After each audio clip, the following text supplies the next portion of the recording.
Hello everyone. So today a neighbor gave me these two tools and I couldn't be more thankful. I've been wanting to buy a nice little auto starting torch. Now don't get me wrong, this one that a relative bought me, I'm pretty good at turning it and lighting it like that, but it's just not that easy to do. And I can tell I'm not getting the best experience. This is the turbo light. Maybe something from the 1980s or 1990s? Well, I opened it up. It definitely makes a spark. I say, let's really open this thing up, see how it works, give it a nice cleaning, and then put it into service. Then for this, I love safety lights or hazard lights or whatever you call them. Trouble lights, that's it. And I have a few of these back in Illinois. Sadly, they're still in Illinois. Oh well. The cable looks nice and thick. The end connector definitely could use another piece of cardboard over it, and the plugs are just disgusting. This is broken right here, so, well, I say we take off this tape, and you know, it could be part of the appeal to keep that tape on there, but I'd rather have this useful because I'm going to be using it. This is that bitumen tape almost that electricians would use. Ah, look at that. It's probably just an issue of the wood not adhering correctly to the threads. Yep. So the threads are shot in the wood. Okay, I'm glad we did this because this should be pretty easy to fix. Look at that, we have GE Co. If we see a patent, we can know when it was made, or at least a rough idea. Yeah, that's much better. You can see how the patina was before, and now how it is. Now I get into this. Oh, that's interesting, there's a metal wire here. Oh, haha, look at that. So the tape was the second fix. The first fix was this metal wire. Well, or that.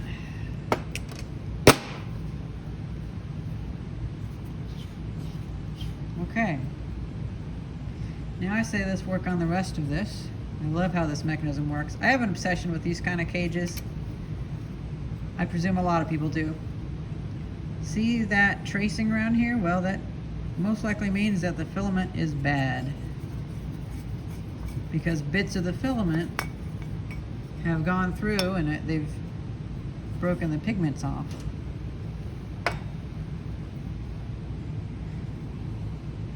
Looks like we have some mica or some early kind of plastic down there. It's probably a mica sheet. Then we have this around it.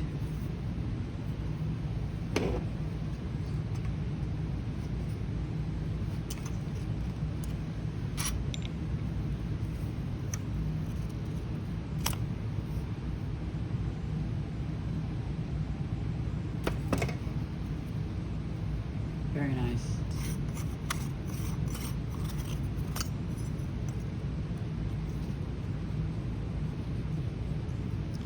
Okie dokie. So we can clean that.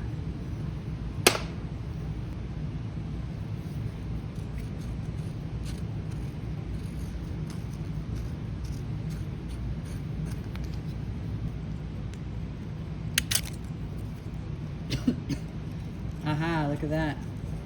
So we have yet more of that electrical tape, that tar tape or whatever you call it. And the wiring doesn't look too bad, actually.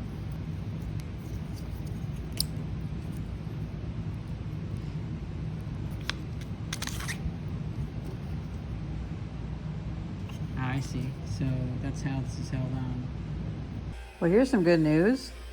That tape, the bitumen tape or whatever it is, comes off with acetone. So I'm just gonna wipe it down with a whole bunch of acetone and see what I get. And I might even just leave it the way it is, because that's kind of cool.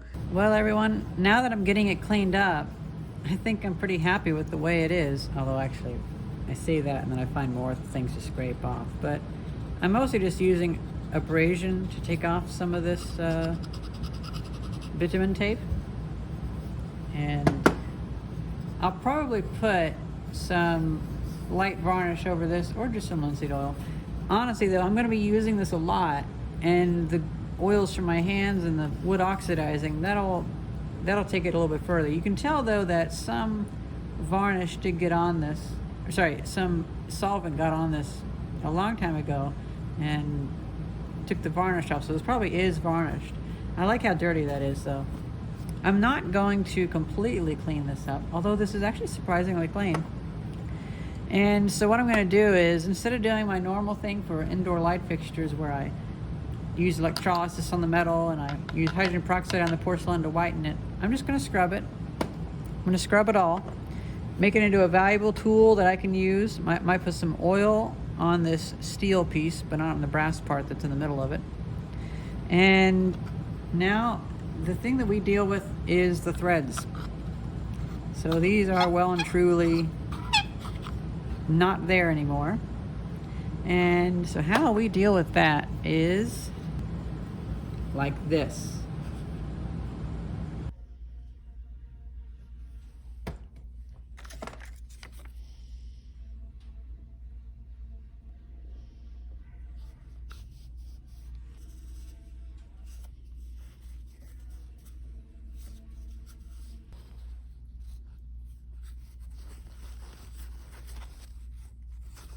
Oh, that's funny. Now it's actually sticking. Well, you know what? We're just gonna commit. Sometimes you just gotta go for it. And we can figure it out later, or make a reproduction or something. I'm curious if this will hold. Might not, who knows?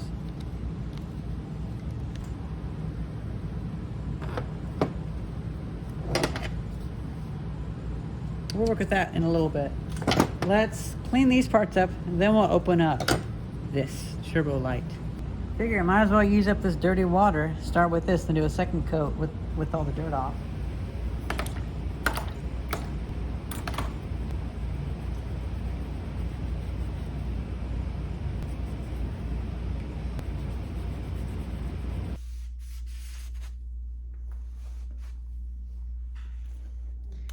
And that is trash. And this is the only way to really handle cleaning a cord on a dirty floor. Just wrap it around yourself.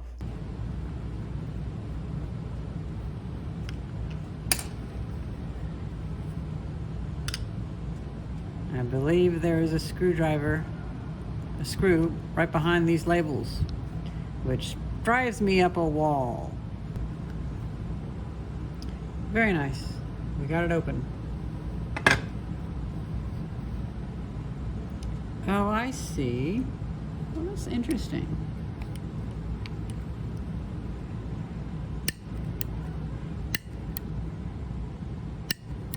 I'm filming this clip at the very end. After several weeks, I've decided, Vice, when you edit this video, just hack and slash most of the torch video, because I filmed like 45 minutes of footage and didn't get a whole lot of anywhere.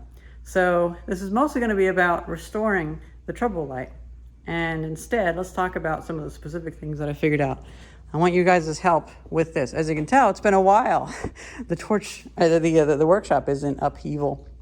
So with this, I know that one of the best things you can do whenever you have trouble is to clean it. So I cleaned it.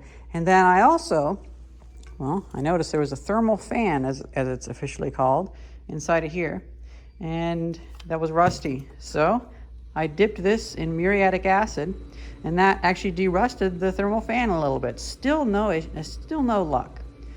So then I turned my attention to maybe it was the airflow.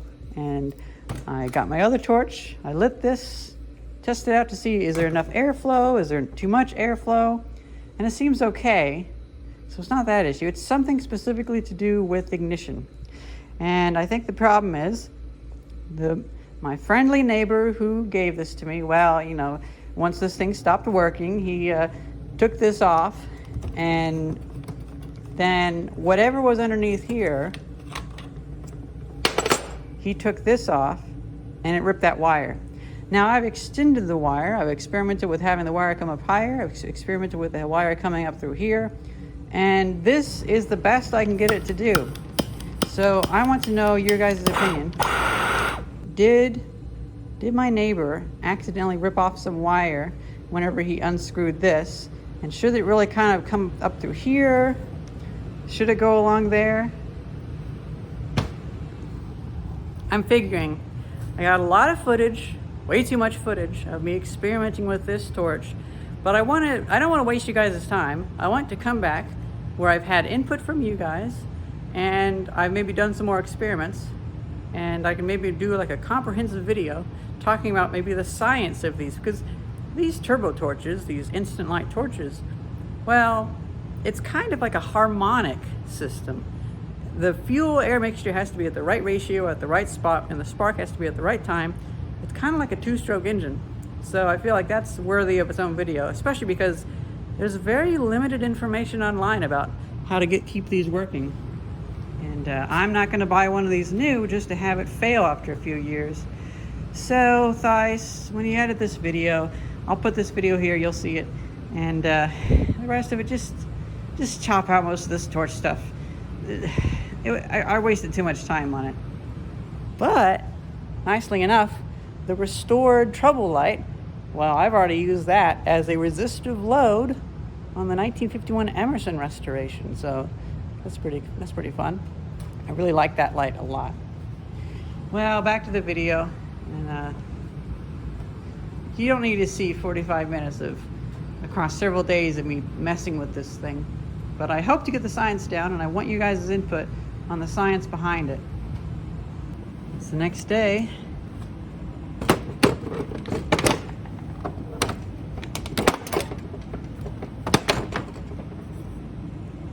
Very nice.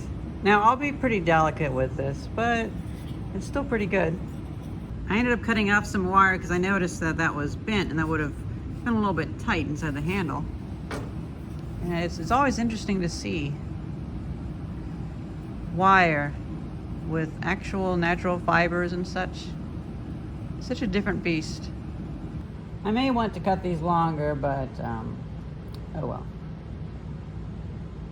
I actually do tend to open up my tools periodically, so I might open this up again. Actually, you know what? No, I'll go and tin them now.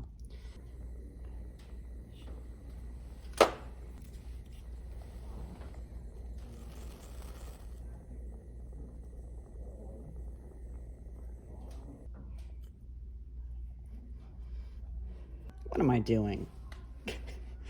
I'm an idiot. An idiot, I say.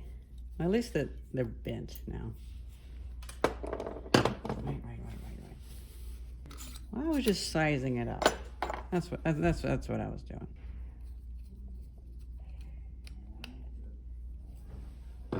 That's locked. Now this goes back into. Wait a minute. Aha.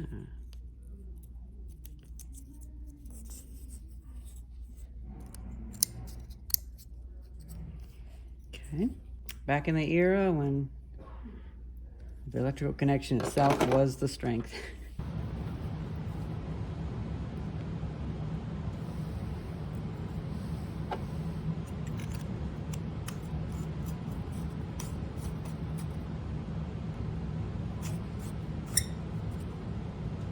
So I suppose it was just stuck on there before. I thought that clipped down in the clips, but it doesn't really. It just, that's good then. Well, I will not be putting that bulb in. I suppose it's time to put this on. Oh, I love how that looks. Let's find a special bulb. When me and Thais went to Illinois, I brought back a bulb I bought back in like 2008. It's 300 watts, but let's see. This is a big one. Too much. Ooh, no, it's all too big.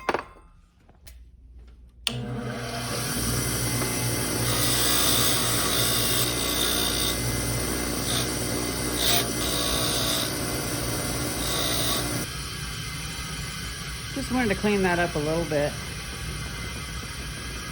Now lastly, we need to clean that up because I can't get these screws undone. At least I can't get one of them undone. I guess I can just...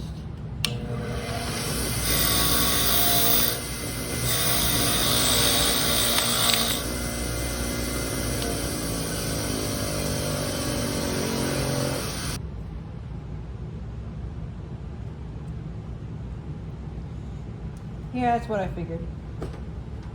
Had to check though because I have been surprised. Now I have a 1930s light bulb and I have a 1920s light bulb, or 1940s maybe. But I will not be using those because any light bulb I put in this should be newish but look a bit old. And so maybe one of ones like this but without the frosting. That'd be nice. Very nice. Got a 100 watt bulb in there. You can definitely see how it's not centered now. Oof. That's sparking quite a bit. That's unfortunate.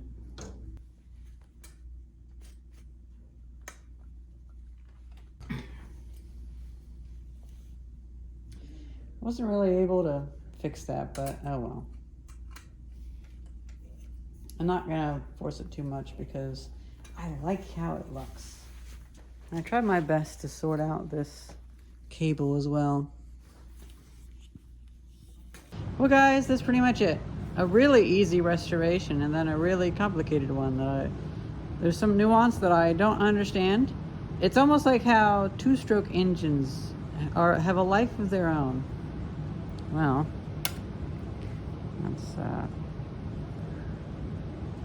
that's so funny to see it like reddish. It's almost red colored.